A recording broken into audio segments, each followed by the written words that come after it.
Good morning, everybody. I want to talk today about why stretching is not going to help your back pain. So often we hear that if we have back problems, we should just stretch, stretch, stretch, stretch, stretch, but that's not doing anything.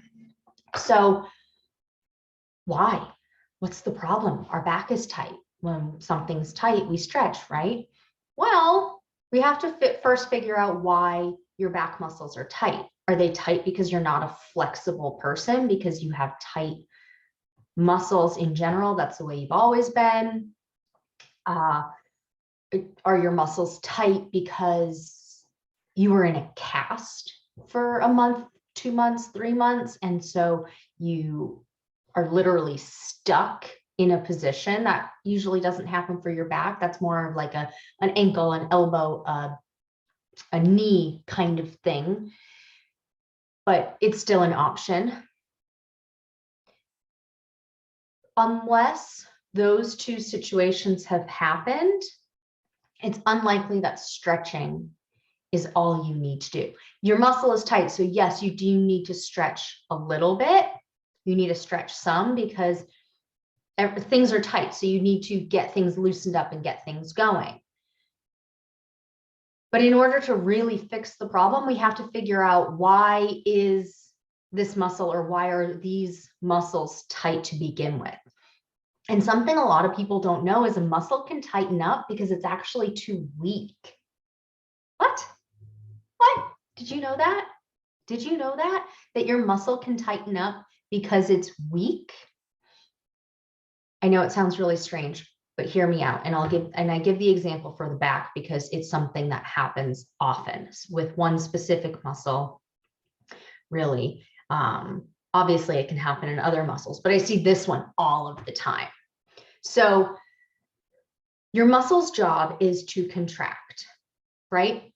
So if we think of my bicep muscle, sorry, I have my blur on. So if you see my bicep muscle, it's meant to contract and shorten and bend my arm, right? Well, it can do that consistently because it learns how to do that, and it gets stronger as the load gets heavier.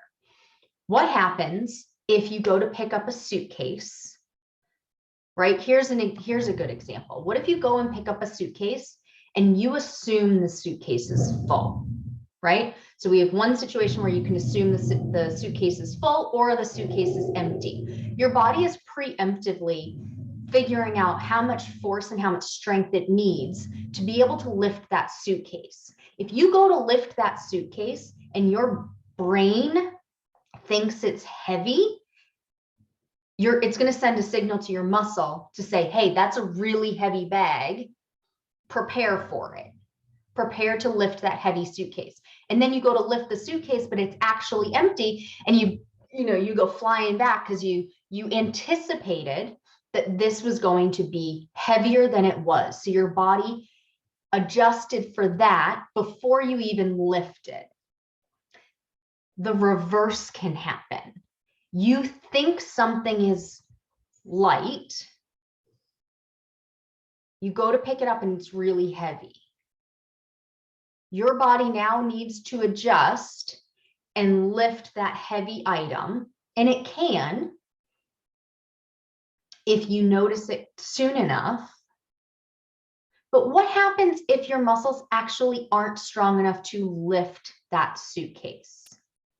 They cramp, right? You go and you squeeze and you try and you lift and you lift and you lift and you lift so hard, and your muscle spasms and it cramps, right? So we just used the example of a suitcase and the arm. Well, let's talk about the back again. So your back has to do something almost all of the time, because your back muscles keep your body upright. So if you want to be standing and you want to be walking, your muscles are working almost all of the time. When you have to roll out of bed, your muscles have to twist and contract to roll yourself out of bed. Your muscles don't actually twist doing that. They contract. The muscles that do the twisting motion contract, and the muscles that do the stabilizing contract. And So if you ask your muscle to do too much compared to what it's capable of doing, it's going to cramp and spasm. Just like when it tried to lift that heavy, heavy suitcase, but you weren't strong enough to do it, your forearm or your biceps cramped and spasmed.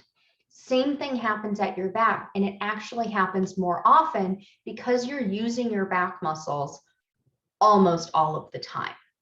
So if you just stretch, stretch, stretch, stretch, yes, it will loosen up your muscles temporarily, but then when they go to do the thing again, they're going to cramp up and spasm again.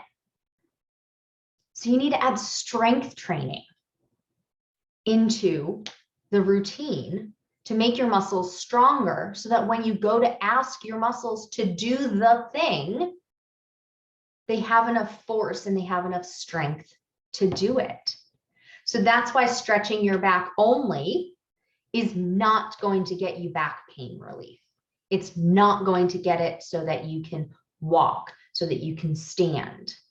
You need to strengthen those muscles in order for your muscles to be able to do the thing, whether that be standing and just standing in place, or getting up from a chair, or getting out of bed, or walking, or opening a car door, or opening a sliding glass door, or opening a window, or getting the pots and pans out of the kitchen. You know, all of these things you have to use your back for. All of them. You have to use your back for all of them, all day, every day. So that's why so many people have so many back problems, because we're constantly using our backs. Our back is the foundation.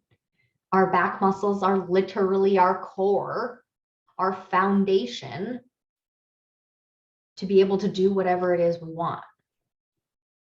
Okay, so I hope you guys learned something today.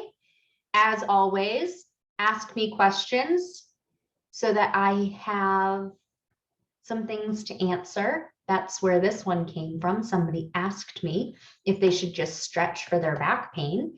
And that gave me an idea. You know what? Lots of other people are asking me that thing too. So let me make a video. Okay, I'll talk to you guys soon.